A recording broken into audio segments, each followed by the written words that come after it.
Let's go something comedy. Shields are good.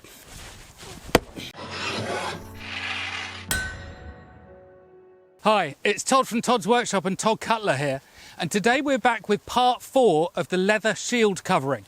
So this is basically where I found a recipe, thank you comment section, found a recipe for a 14th century covering for your shield that really intriguingly uses half tan leather, so I've explained that in the previous films, go check it out, and iron filings and glass, powdered glass, stuck between the 2 sheets of leather, nailed to the front of your shield. And I quote, "It will make your shield impenetrable," if I can say the word, "to edged tools." Well, that's quite a boast. So in part 2, I had another look at it because actually there were some questions that I wanted to address. Part 3, I shot the heck out of it with arrows. That's what all the holes are about. And part 4 now is I have a whole tabletop full of edged and hitty tools, you know, because if I'm going to do it, let's do it in style.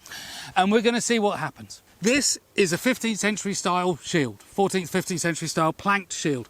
Poplar, not oak, not ash, not elm, poplar, nice and light. All glued together, and then it's faced with canvas inside and out. It weighs in at 5.1 pounds, 2.3 kilos. This is pretty typical for the kind of shield they would have been using at the time. Now, this red and orange section had the leather. In the case of the red, it had the powder and the iron in it as well. And that offered fantastic protection against the arrows, far more improved than over the regular shield area in the yellow. That I showed in part 3 of the films. Go check it out. But, and this is the big but, it came at a massive weight disadvantage. So this is 11.5 pounds, 5.2 kilos for that shield. This shield, 5.1 pounds, 2.3 kilos. Less, significantly less than half the weight of that. So the thing is, there's got to be an advantage to it if you're going to use it. So is that advantage that it is impenetrable to edge tools? Well, I think we'd better find out, hadn't we? I'm going to start with a nice rondel here. It's a short one, short rondel, very stout blade. Is it going to go through? Well, let's try it on the top. Okay, so that's a pretty stout rondel blade and it hasn't gone through. So I did a fantastic film with Matt Easton where we took one of these Wallace rondels, a custom made one, but nonetheless very similar in blade shape to this. Let's give it a go.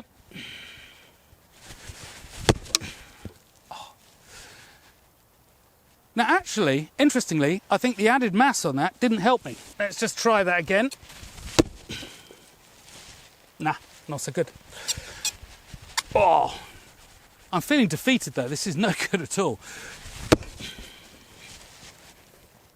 Yeah, so we're not getting through there. Now interestingly, what I haven't done, of course, it does bind though. Ah, okay. Now that is interesting. I was not seeing scratching on here on the arrowheads, but now this is a polished blade and I'm seeing scratching. That's got to be coming from the glass and the iron, presumably increasing friction. I'm just going to have another go now, actually, on this, see if I can even get through it. Okay. So we're now sticking out about an inch, about 2.5 centimetres on the back face. So there is a difference. There is a difference between the top and the bottom of the shield. So at the moment, that is impenetrable. So those are both quite stout blades. I'm going to go for a more leaf-shaped blade. So we've got this antenna dagger here and a finer leaf-shaped blade. I don't know if you can see that clearly. Now clearly the grain on the shield goes downwards. So my best chance of getting through is aligning the blade with the grain rather than across the grain. So that's what I'm going to try and do in these cases. Ah, well that's actually quite interesting. The chance of battle. Hasn't gone that far through, it's gone about an inch through, but the point is, it hit a previous hole. And it's that sort of thing, it's like the arrows versus armour films.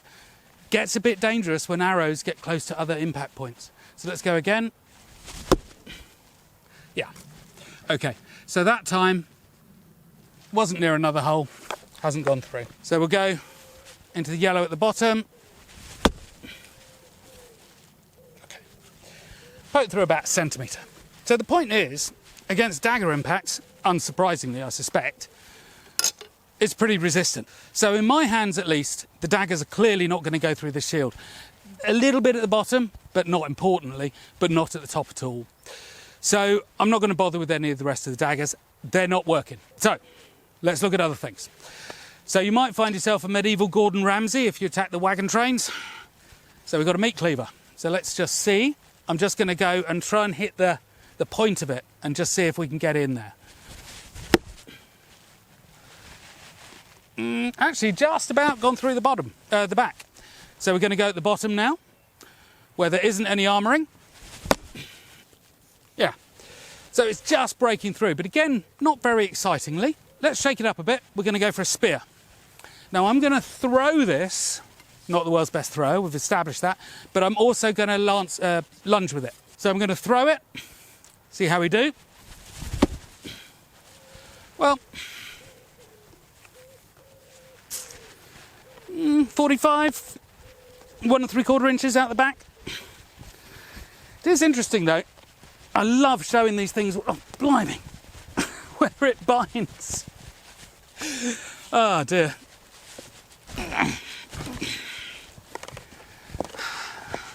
Really would be difficult to throw these things back in the heat of battle.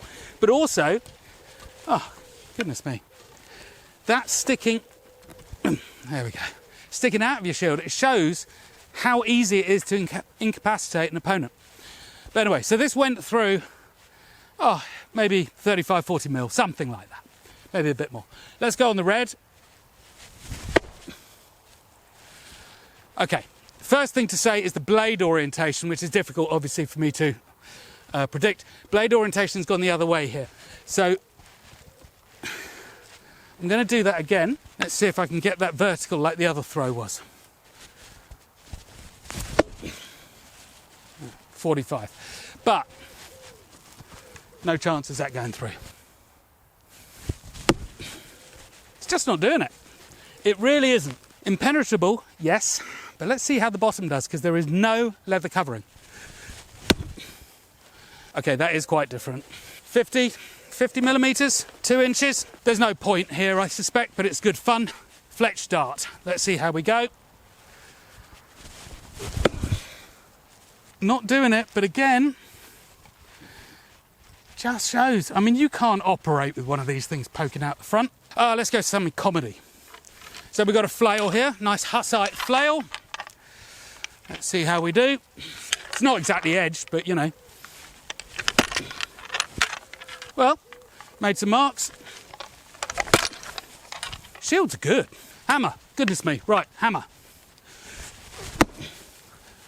That penetrated. But again, centimetre out the back. That really isn't enough to matter. Actually, not much more there. So the dragon hammer was no good, flail no good, but they're sort of not really meant to penetrate shields. That's not really what they're for. But while we're here, because it is interesting to know the sort of the destructive potential as well. So I'm just going to take this hammer here and I'm going to go sort of along the edge there and see basically if I can try and break off a section in essence.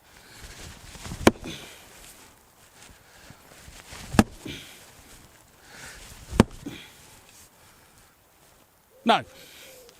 And in no cases have they penetrated the back.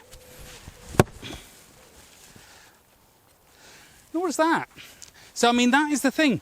I'm in love with poplar shields. Really am. They're just amazing. Little light mace here. Don't suppose it'll do much, but it's faster. Well, okay. Went through. No.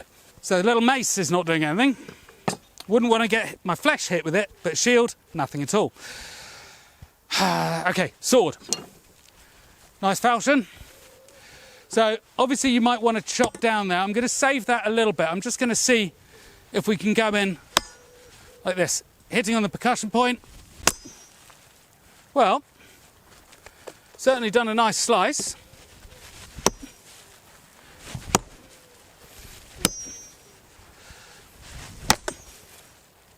No, but You can see the construction of it. Well, it's going to have to come. So we've got an axe. It's not actually a period appropriate, but it's a nice Grand Force axe. Let's see if we can get this to go through.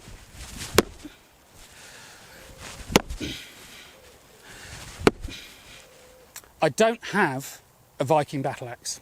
Wish I did. Should have one. Owen, James, if you're listening, Christmas is coming. But I have a felling axe. So let's see how we go.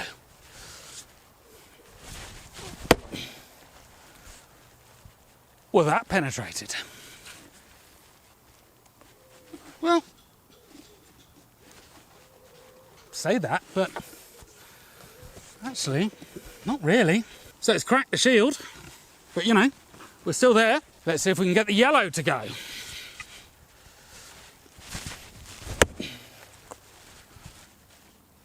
And we're through. Again, an inch though, 2.5 centimetres. So here's the thing. Is this covering impenetrable? Well, actually largely yes. Again, I'll come back to the weight of the thing. I think it's too much.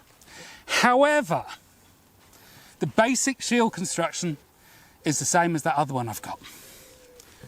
Just seen the battering this thing has taken. It is still a functional shield. So it's a pretty straightforward conclusion.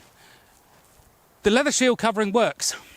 Well, actually, or does it? Because actually the shield itself is pretty indestructible. You know, the construction of these things is amazing. They are tough as heck.